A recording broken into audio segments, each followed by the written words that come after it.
All right.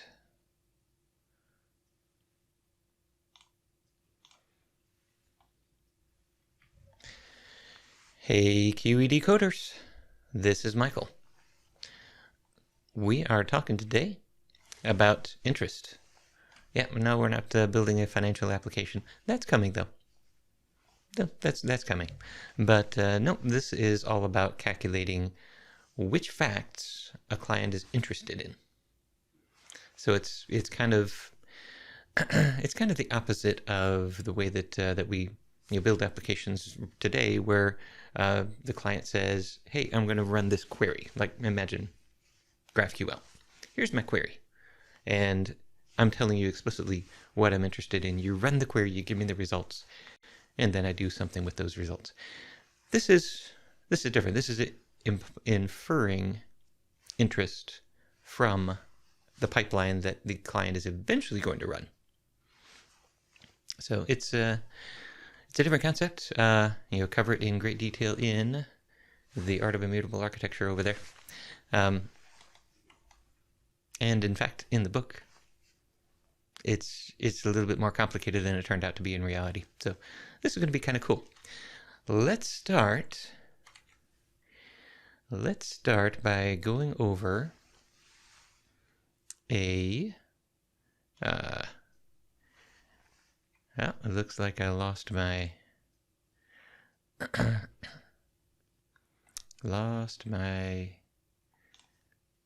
thumbnail. Okay. We will fix that. I thought I had that fixed this morning. So we're going to start by going over an example. Let me scroll to the top here so we can kind of get started with this. This is an example written in Jinaga.JS. So this is coming up, but I want to make these changes in Jinaga.JS so that they can interoperate better.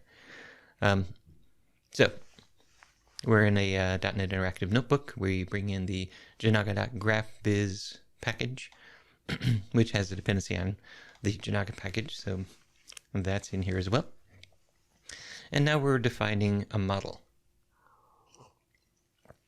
So I want to take just a quick moment to appreciate how information dense this model is.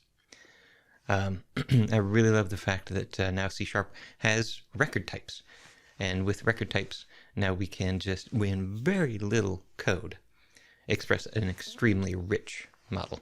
So we have a user. So Jinaga.user is a special well-known type that has a public key, and all of the security is tied back to Jinaga user. And then what we have here is a school identified by some string. So this is our enrollment system. In fact, this is based on the Improving You application that I've been running for over 5 years at Improving, based on Jinaga. So the school identified by some identifier. You end up with now a student enrolling at that school. So which school, which student, and what's the date of their enrollment. Then we're going to keep track of the student's name, because facts are immutable. And so anything that changes, like you can edit a student's name, it might actually change. It might be that you had you entered an incorrect name in the first place and you're correcting a mistake. Either case, for this particular student, you are saying, I'm replacing these prior student names with this particular value. So we can query the one that is not represented as prior in any other fact and say, okay, that's the current name. So continuing down, we've got a school offers a course. So maybe this is CPSC 101. And then here's the course name. So the same pattern, you can edit that to Intro to Computer Science. And then you've got a semester. So for this school, a particular season, spring, summer, fall, and which year? So spring of 2020, or 2022 now. And then you've got an offering of a course in a semester, and it's offered at a particular date, because then you can cancel that course, and you've got your cancellation date there. In fact, you know what? I'm going to edit this model a little bit. You don't actually need to capture the cancellation date. We can have that discussion later if you'd like. Then, last couple of things, a student can register for an offering at a particular date, and then they can drop that registration. Notice, no date on the drop. Same reason that we don't need a date on the cancellation. This is the delete pattern without restore. Is the reason we don't need the date. If we wanted to put restore in there, then we would have the date. But I'm trying to keep this somewhat simple. Nevertheless, we end up with this model. And this is a pretty realistic looking model. So, yeah, like I said, this is based on the Improving You application, and that's been running an actual system that that people have been using, relying upon for 5 years. So we have a school, and the school offers courses. It has semesters, and students enroll in the school. Students being users. So those are the successors of the school. School being at the top level. This allows for multi-tenancy. You can have multiple schools within the system, and everything works just fine. Then here we've got the course name. You see the prior loopback saying a name can replace prior names. There should be a star here. I consider that a bug in the renderer. So I will open up a defect there and get that fixed. So here, render all these types. I just listed all the types there. And so that should have said, hey, this is prior star. All right, and then we've got an offering of a course in a semester, just like we saw in the model. And that offering can be canceled, so we've got a cancellation of that offering. But while that course is offered, here's a student that can register for that course, for that offering of that course. So they're not registering for the course itself. They're not saying, hey, I want to take Computer Science 101. They're saying, I want to take Computer Science 101 in the spring 2022 semester from Dr. Chowdhury. So, that's a specific offering of that course. And then, of course, they can drop that registration with or without consequences. That's up to the policy of the school and the date at which they drop the registration. There's some service out there running that policy and determining what the consequences are.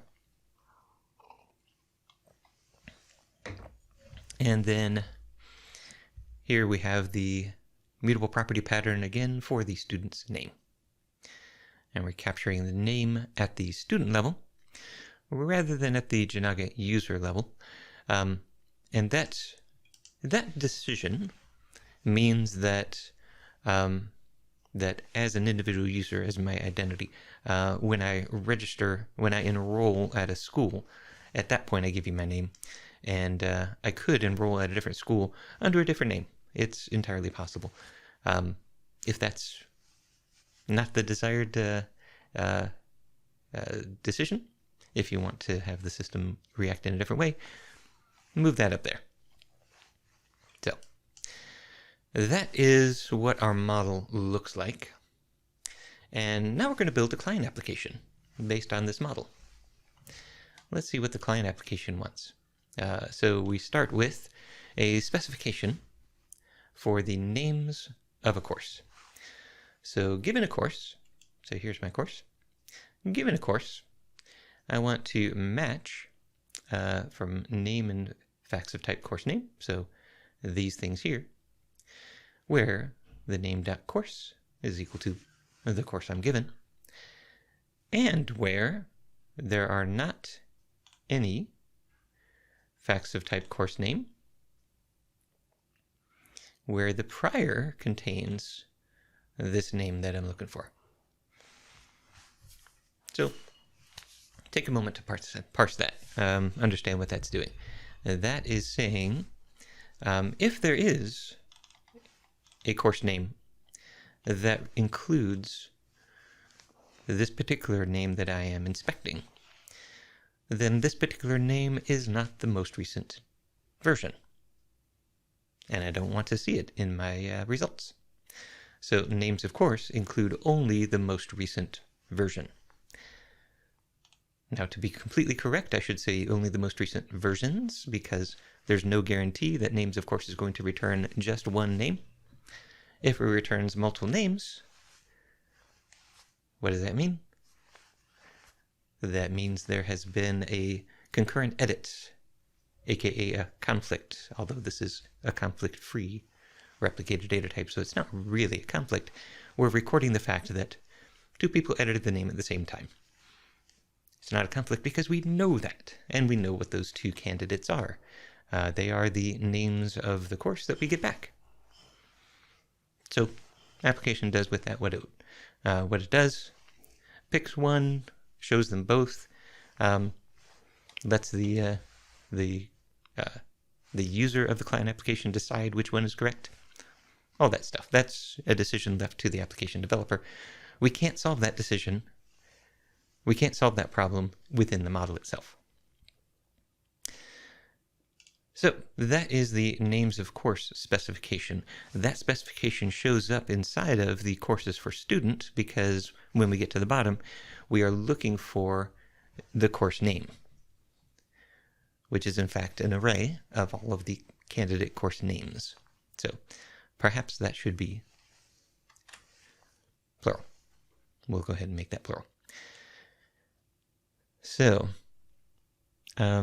let's start at the top with this one. We are given a student. So we start this traversal of the graph all the way over here. We're given a student, and we are looking for now registrations in facts of type registration, where the registration.student is equal to that given student. Okay, so now we've got all of the registrations of that particular student. Okay, then we are filtering that further by saying there are not any facts of type drop where drop registration is equal to this particular registration. So we're looking for the registrations that the student has not dropped. Okay. Continuing on, now we're looking for the offerings in facts of type offering. So now we're bouncing up to this part of the graph.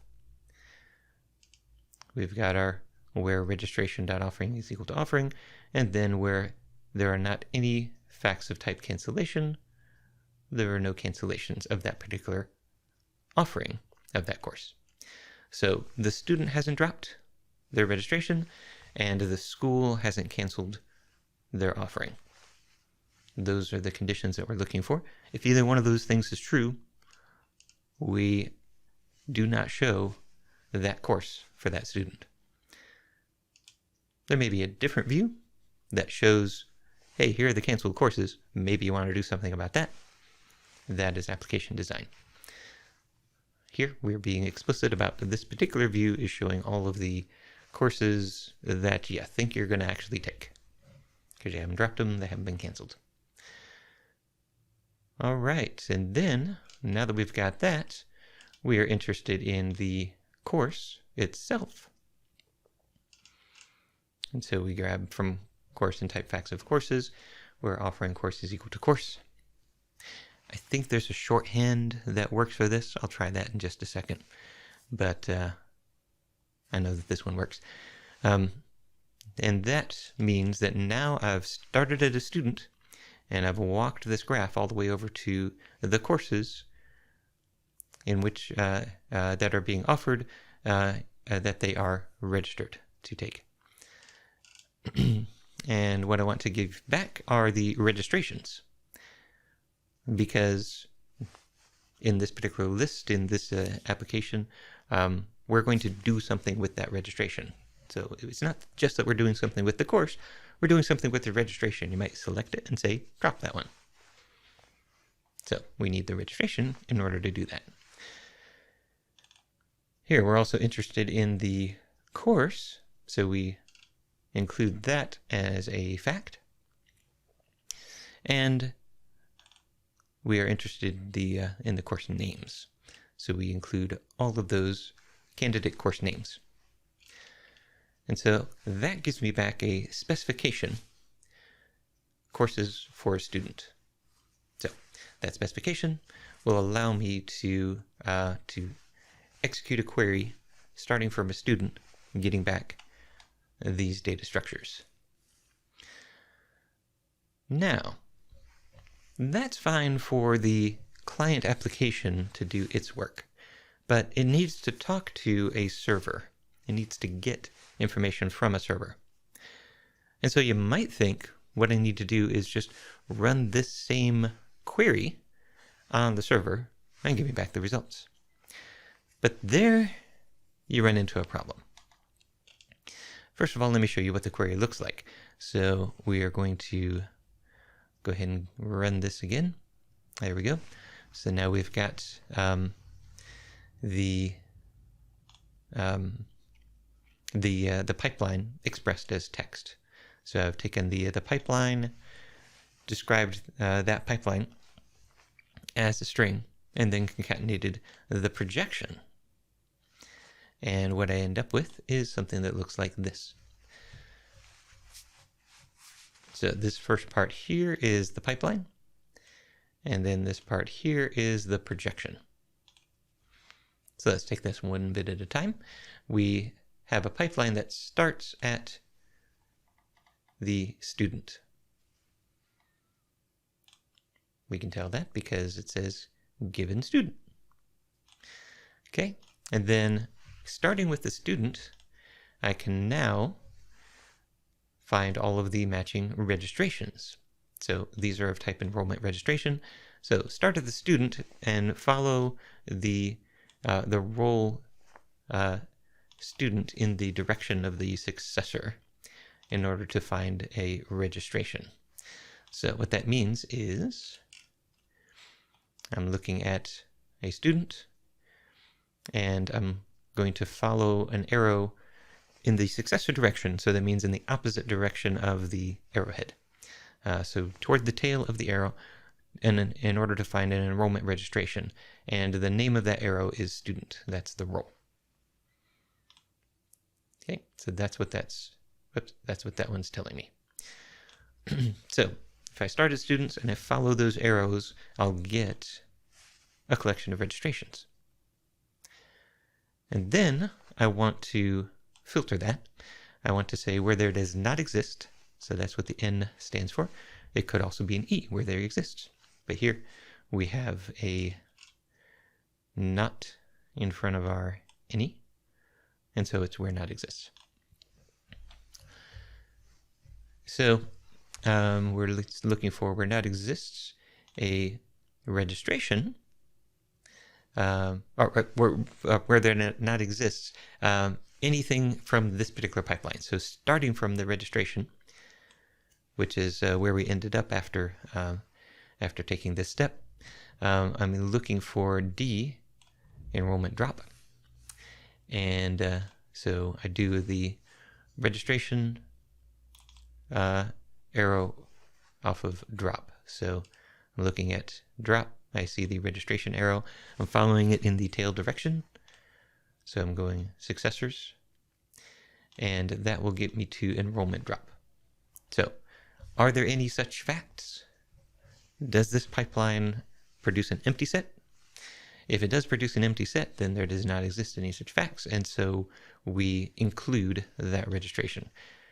If this pipeline does not produce an empty set, in other words, the student has dropped that registration, then this N means exclude that registration from the larger pipeline.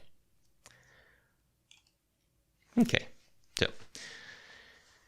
continuing on, we now look at the offering. So starting from the registration, take the predecessor direction in order to find enrollment.offering. So here we have registration, follow the predecessor called offering to get to enrollment.offering. Okay, that gets us to the offering. And then we've got another existential condition. From that offering, do we have any successors that are cancellations? If not, keep the offering. So we're zigzagging our way through the application, or through the graph. We are applying these existential conditions, and we're getting to all the offerings that that have not been dropped, and that the student has registered for and not dropped that registration. Offering has not been canceled. Student has not dropped registration. And then from there, from the offering, take one more predecessor step to get to the course. Okay, so that's the pipeline, which is a walk through the graph. Starting here, we'll walk up there. Nice and simple. See you later. All right. Love you too.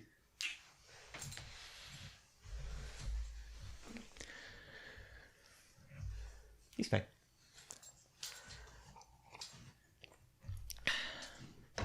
Yep, Biscuits has joined me for our conversation. So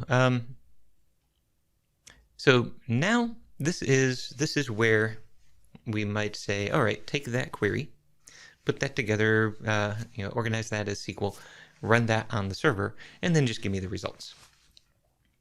What might be the problem with just doing that?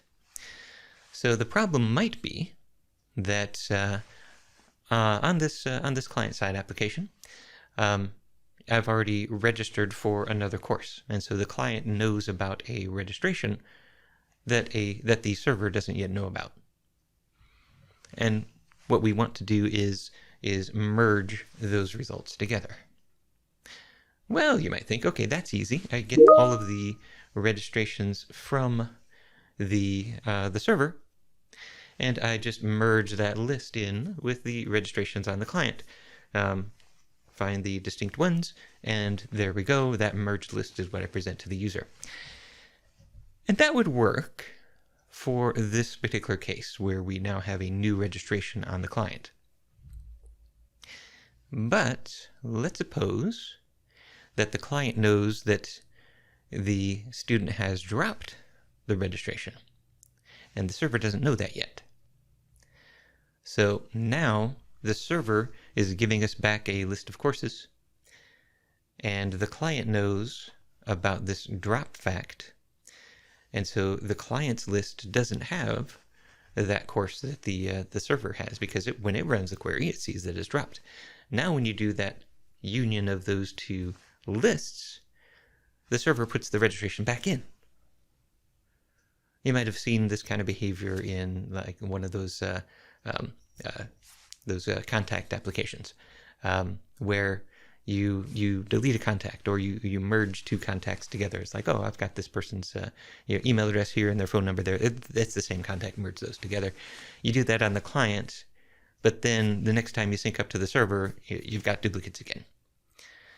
And that's because the server doesn't know yet about the work that's been done on the client and isn't properly merging that work together.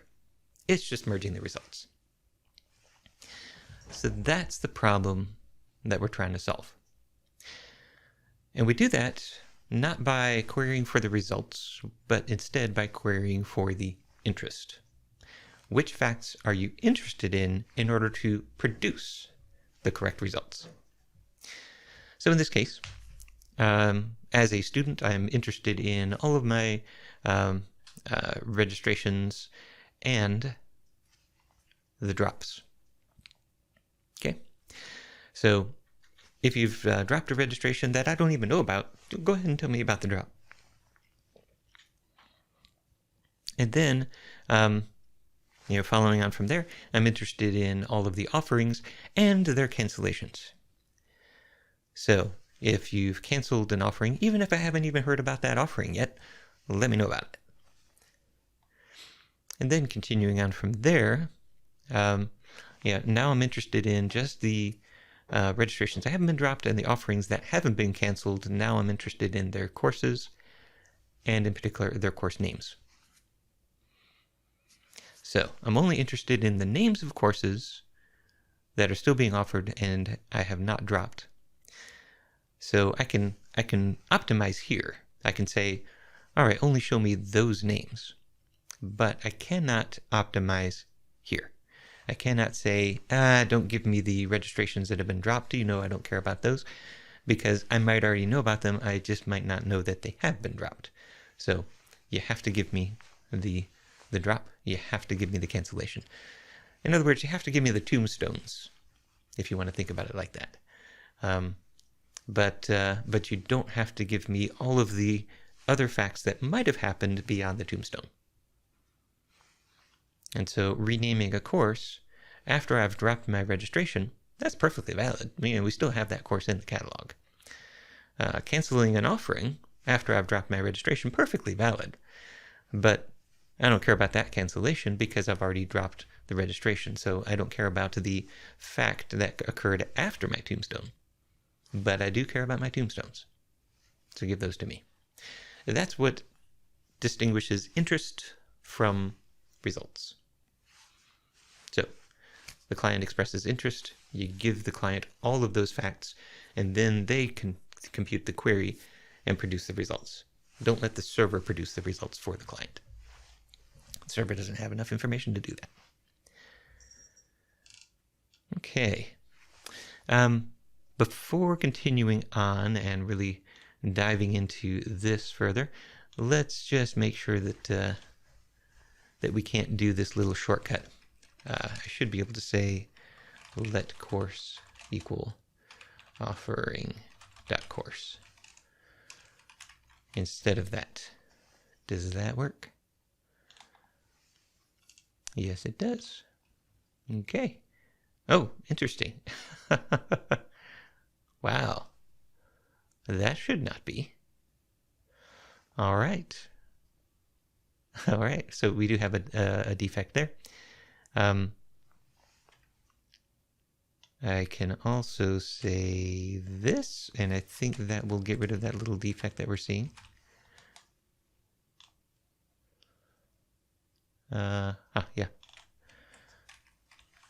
Offering.course.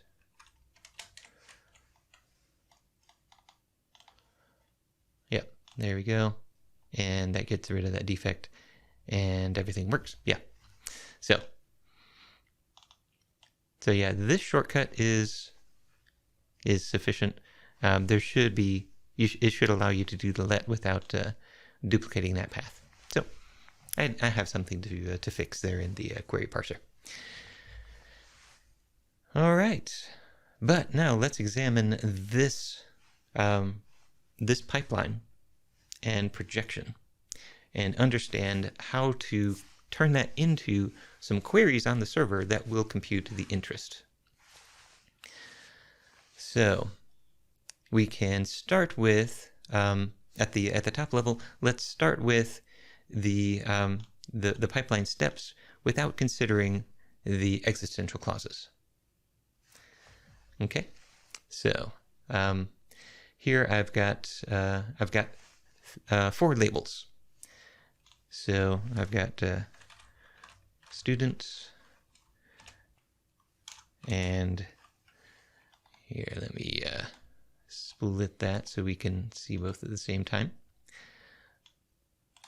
So I've got the student, that's a label right up here, and then the registration is a label right there. And then we've got offering, and we've got the course. We've got these 4 labels. So what you can imagine this as is 3 equations with 4 unknowns, right? You can imagine this as 3 paths between different labeled facts within the graph.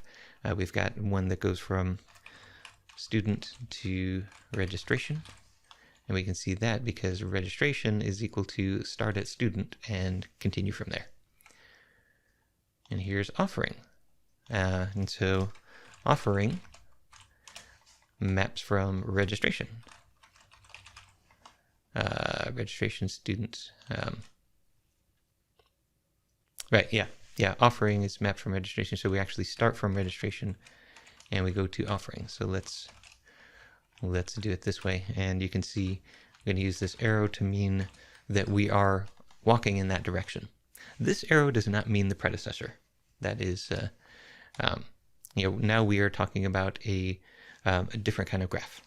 Basically, something that lays on top of our directed acyclic graph. So then, starting at the offering, I can get to the course.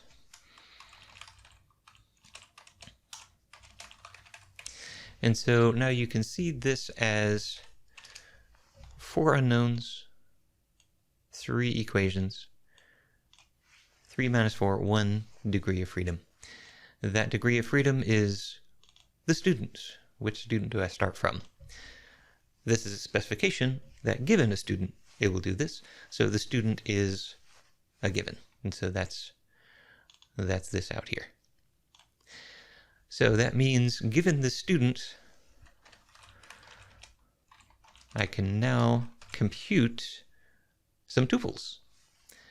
I can compute these tuples. And you can imagine this being a SQL statement. And in fact, that's precisely what the code that we're going to write very soon, well, not today, but the code that we're going to write over the next few weeks, that is precisely what that will turn into, is a SQL statement joining these tables, and then the where clause starts you at a student, and then it selects a registration, an offering, and a course. So starting at a student, select the tuples that are consistent with that student, using these paths through the pipeline. And so I am I'm interested in all of these things where the existential condition holds. So so here you want to apply the existential condition. So you're looking from registration to D, and you're looking from offering to C. So now imagine that you have these subselects inside of a where clause. Where not exists, select, and then you continue down through here. You do that join, and you get your where not exists. So you have applied your tombstones. So those are the registrations, offerings, and courses that you are interested in. But of course you're not done, because you're interested in the tombstones. If we were to stop here, this would just be the results of the query. And that's not what we want. We want what the client is interested in. So we have to continue. Let's go with this first existential condition. I'm looking for anything that makes this existential condition false. Okay, so since this is a not exists, that means that I am looking for anything that matches that query. So let's take a look at the labels that we have if we just start here and go down into this condition. So I've got the label student. That's good. And then I've got the label registration. Okay. And then I've got the label D. Those are the only labels that appear in this particular query. And now I'm talking SQL query. So I've got the student, the registration, and D. And again, I've got this path here that walks me from students to registrations. So we'll put that into the SQL query with a relational join. And then I've got this path here that takes me from registration to D. So I've got those. And then that basically gives me a query that gets me from a student to the tuple registration D. So those are the two parts of my select statement. So that means I take all of these things that, basically all of the courses that are still being offered that I still want to take. I haven't dropped them, they haven't been canceled. And then I can mix into that the registrations that I have dropped and tell me about that drop. I'm interested in that. And then when we continue and we see, there's another existential condition, that means I have another SQL query to run. And so this one, I've got my student, I've got my registration, I've got my offering. And then this introduces a new label, C. So I can copy those two paths and then mix in this path that gets me from offering to C.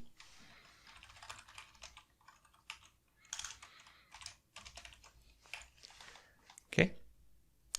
And then that means that now I have a SQL query that starts me off at a student and then gets me to this tuple. Okay, so we're starting to see this is a mechanical process, which is important because we're about to write some code for it. Well, I say about to as if I was going to do that today. That would be kind of cool if I could just whip that out today, but no, this is going to take a little bit of work and testing and make sure that it's right. Okay. So far, I've taken into account the existential conditions along the paths in the pipeline. And so if I were to run this, then I would be doing better than the systems that just give you the results from the server.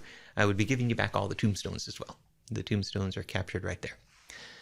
And I calculated that interest query just from the shape of the pipeline that you provided in your specification. So this is, again, really information dense. I'm just telling you, this is what I want to present to my user, and now you figure out what I'm interested in order to get the right answer to the user. Kind of cool. But we're not done yet. There's one more step here, and that is the projections. So notice here I'm looking for the course names. So let's take apart what this projection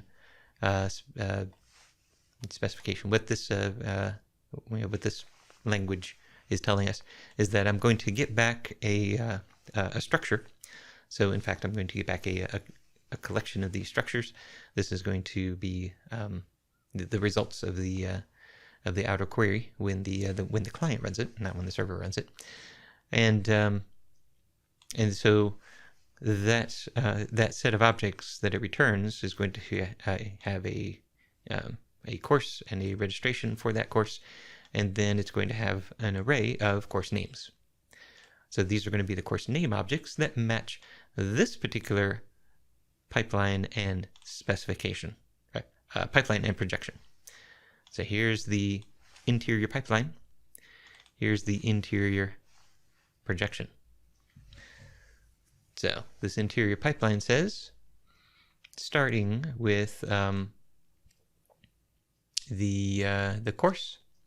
So it's not coming in from the outside. It's not a given from the outside, but it is now basically like a lambda. It's capturing, it's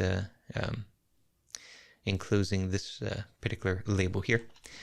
So given that that course, I can look up all the names by looking at their successors in the direction of course name. And now that I've got those names, I run this existential query. So let's continue this this journey here. So we have included all of these labels, and then we add the label name. Okay, so we have done all of this work, including those existential conditions out there. Ah, I missed one. Did you catch it? Hopefully somebody was screaming, "Ah, you missed one." When I did this here, when I was looking for these registrations, when I was looking for these offerings, yeah, I'm computing these tombstones C. I should have included the existential condition there in this particular query. So I am not interested in the tombstones for offerings that I've already dropped my registration. So include the existential conditions along the way until you get to the point, and then you say, now let's dive into this existential condition, let's merge that in. And that gives you those tombstones. So yeah, without any loss of useful information on the client side, I can filter that out. I'm only interested in the registrations that I haven't yet dropped. Show me if they are still being offered. Show me if those offerings have been canceled. And so you can do the math. You can prove to yourself that it'll still produce the same results, whether I include those or not.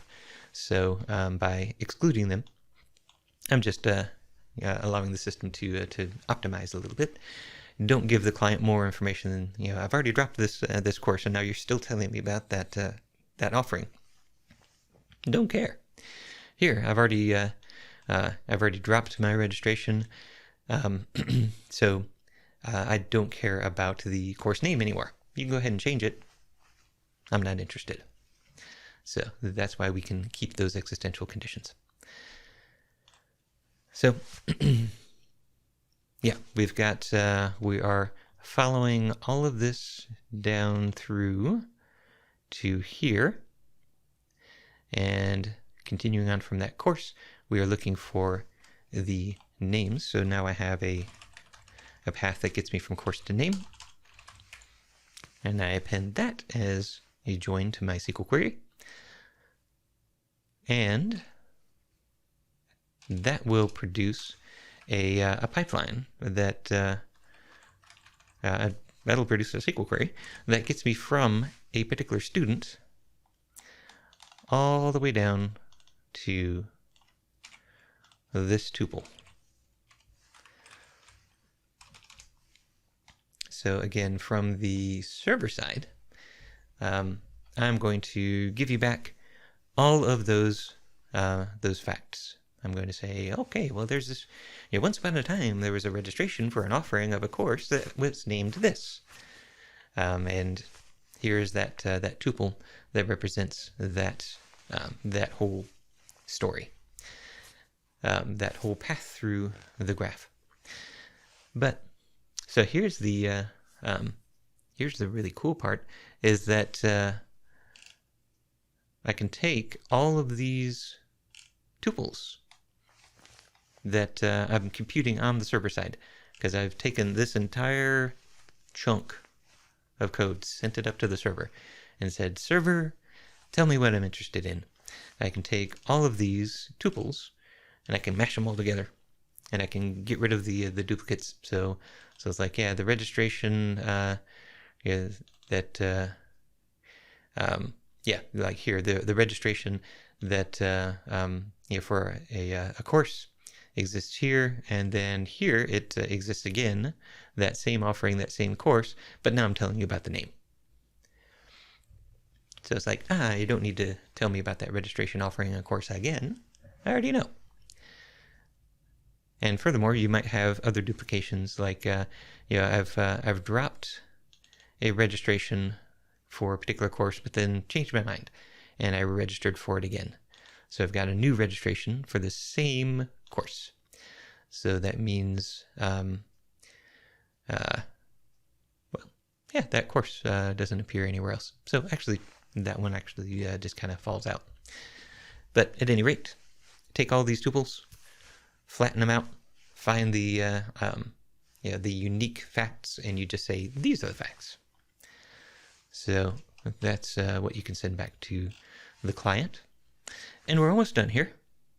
So we've gone through this pipeline into this projection, but there's this existential clause here. So this is what the algorithm tells us we need to do. We have these same labels, and we've added a new label n right here to the end of that. And so that gives us all of these same paths, plus this is a path from name to n. So include that in your SQL join, your joins, yeah. And from there, now you've got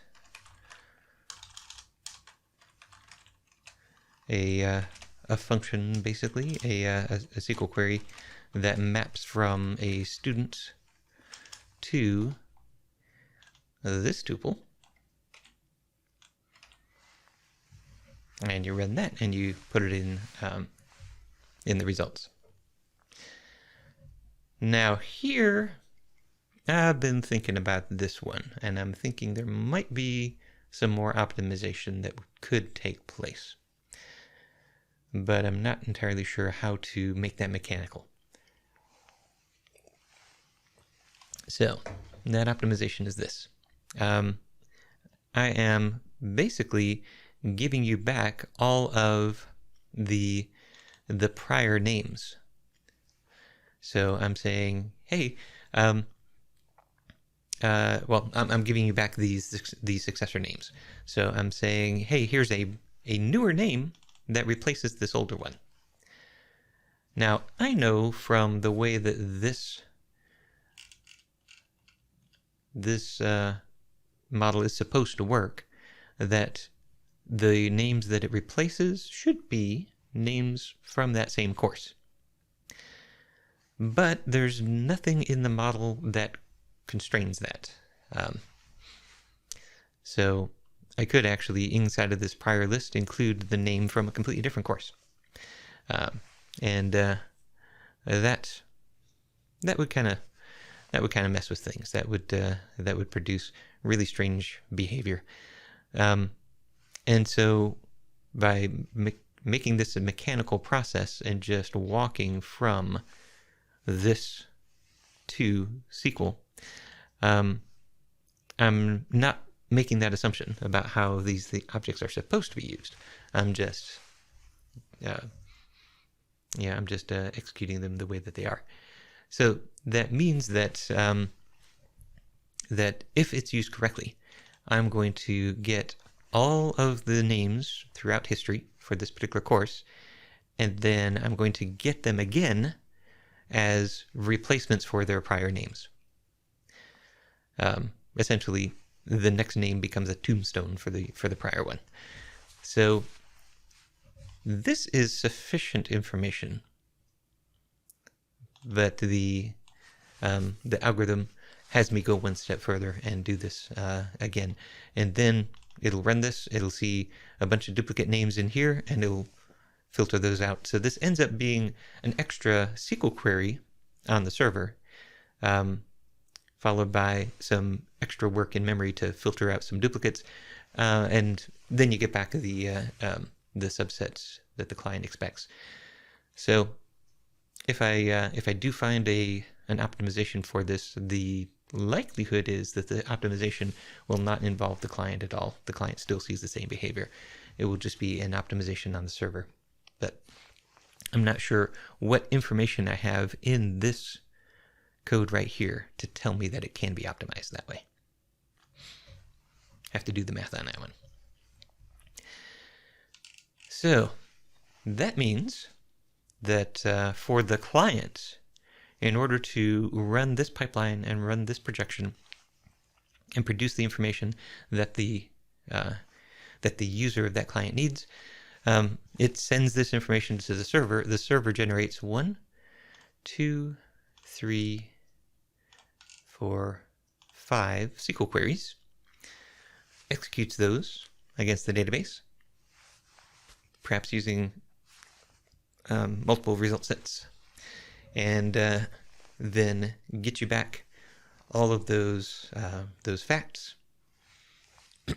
Gives you back a flat list, and these are all the unique, the distinct facts within that particular list. Basically, what it has done is it has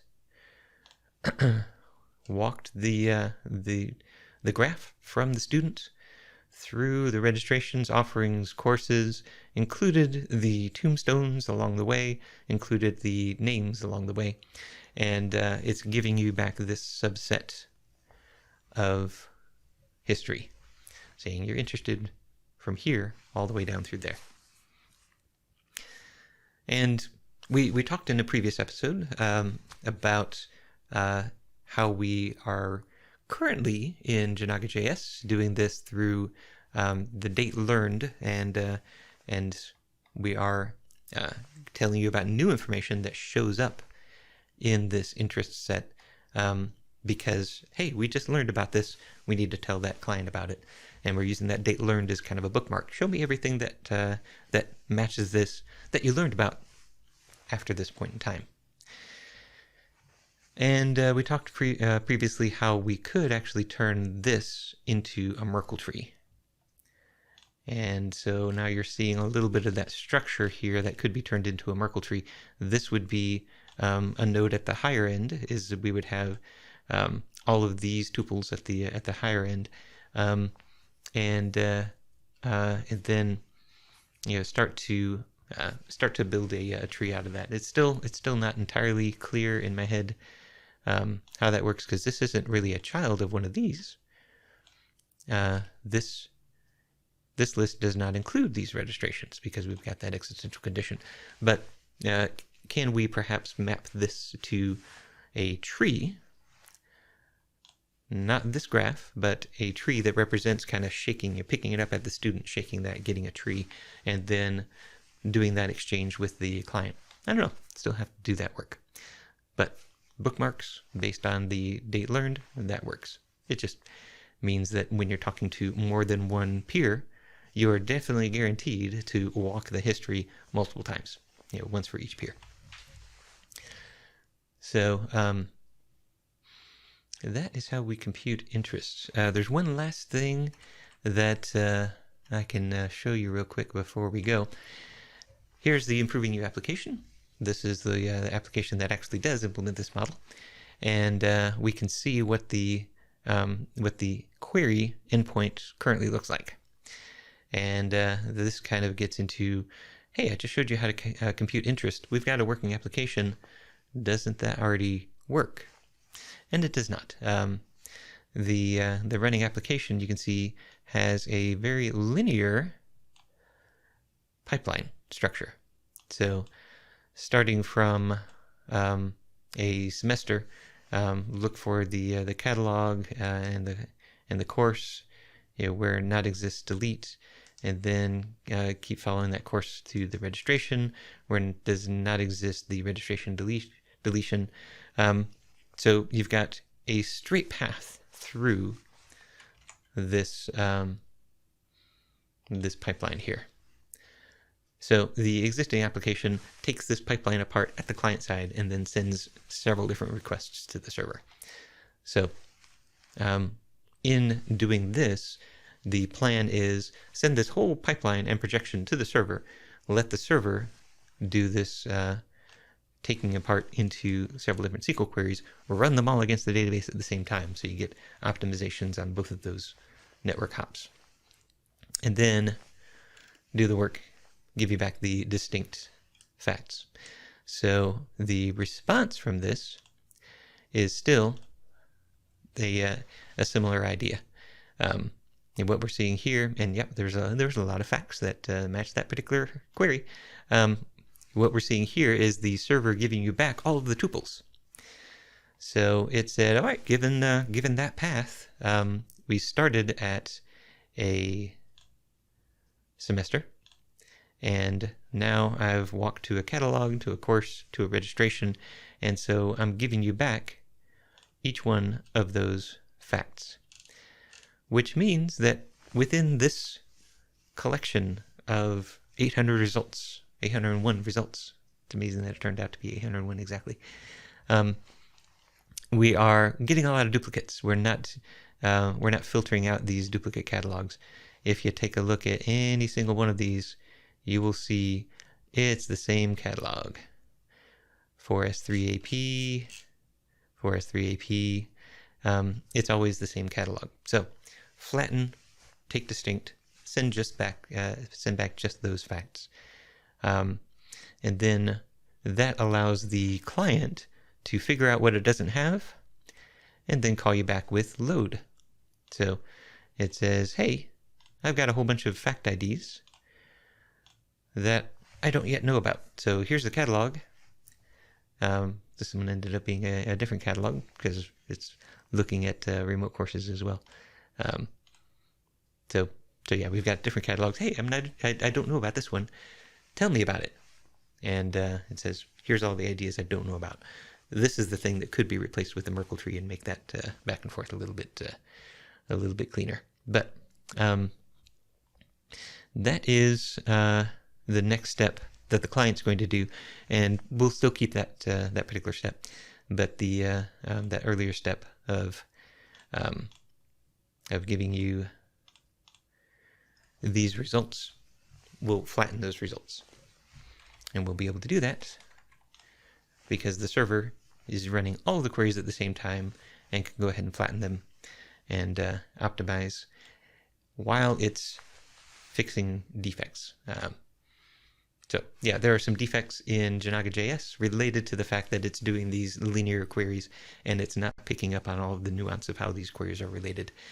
This does the math properly and picks up on those nuances.